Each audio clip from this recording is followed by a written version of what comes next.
Pernah kepikiran nggak sih apa yang sebenarnya ada di dalam sebuah perusahaan besar? Ternyata, ada loh cara buat ngintip isi kepala mereka. Gimana caranya? Lewat laporan tahunan. Dan hari ini, kita bakal bareng-bareng belajar cara ngebacanya kayak seorang pro. Oke, ini dia rencana main kita. Pertama, kita kenalan dulu sama pasien yang mau kita bedah hari ini. Terus, kita cek denyut jantungnya lewat angka-angka keuangan. Habis itu, kita pastiin semuanya benar dan sah lewat audit. Cari tahu siapa kapten kapalnya. Dan terakhir, kita lihat gimana kapal ini berlayar di tengah ombak bisnis global. Biar gak ngawang-ngawang, kita nggak akan cuma bicara teori. Kita bakal langsung bedah laporan tahunan dari perusahaan beneran yang ada di bursa efek kita. Yuk, kenalan sama pemain utama kita hari ini. Nah, ini dia PT Transpower Marine atau biasa disingkat TPMA. Mereka ini perusahaan pelayaran yang sahamnya bisa kita beli di bursa.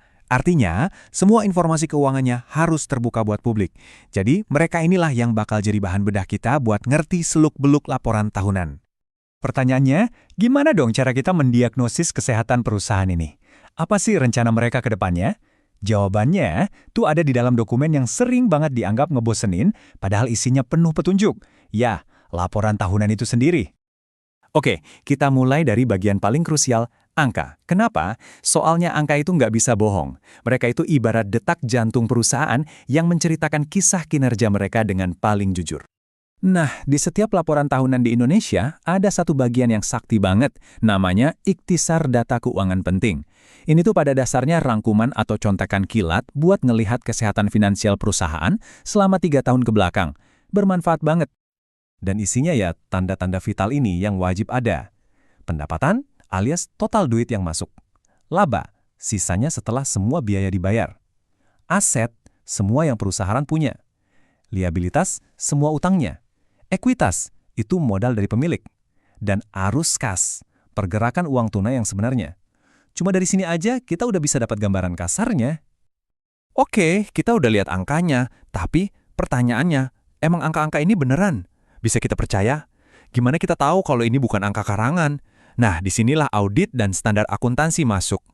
Jadi gini, perusahaan itu nggak bisa seenaknya bikin aturan sendiri. Ada semacam kitab suci yang wajib mereka ikuti, namanya Standar Akuntansi Keuangan atau SAK.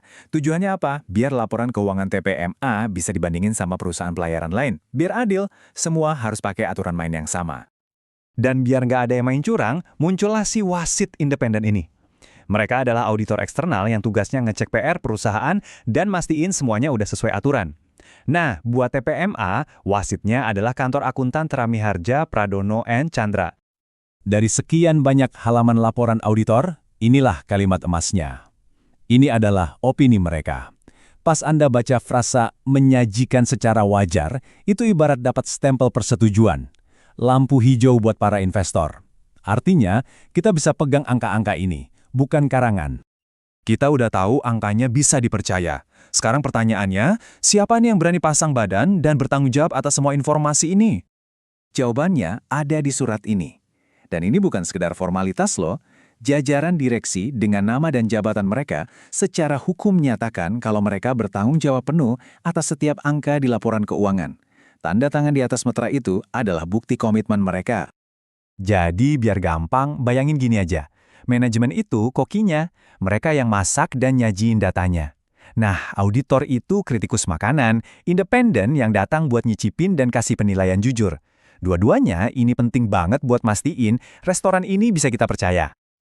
Eits, tapi direksi nggak sendirian. Ada sistem berlapis di dalam perusahaan, mulai dari komite audit sampai tim internal.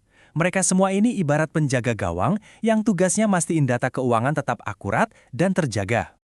Oke, kita udah selesai nih bedah jeroan perusahaannya. Sekarang yuk kita sedikit zoom out. Kita lihat gimana kapal TPMA ini benar-benar berlayar di tengah lautan bisnis global yang sesungguhnya. Dan gambar ini nunjukin realitasnya dengan jelas. Di balik semua angka dan dokumen yang rapi tadi, ada kenyataan kayak gini. Pekerjaan fisik yang berat di tengah lautan luas yang dipengaruhi sama ekonomi dan geopolitik global. Dan ini bukan cuma perasaan. Laporan dari PBB sendiri mengkonfirmasi, industri pelayaran global lagi kena badai, rantai pasok terganggu, ketidakpastian tinggi, dan banyak kapal yang udah tua. Nah, ini dia medan perang tempat TPMA harus bertahan dan bersaing setiap harinya.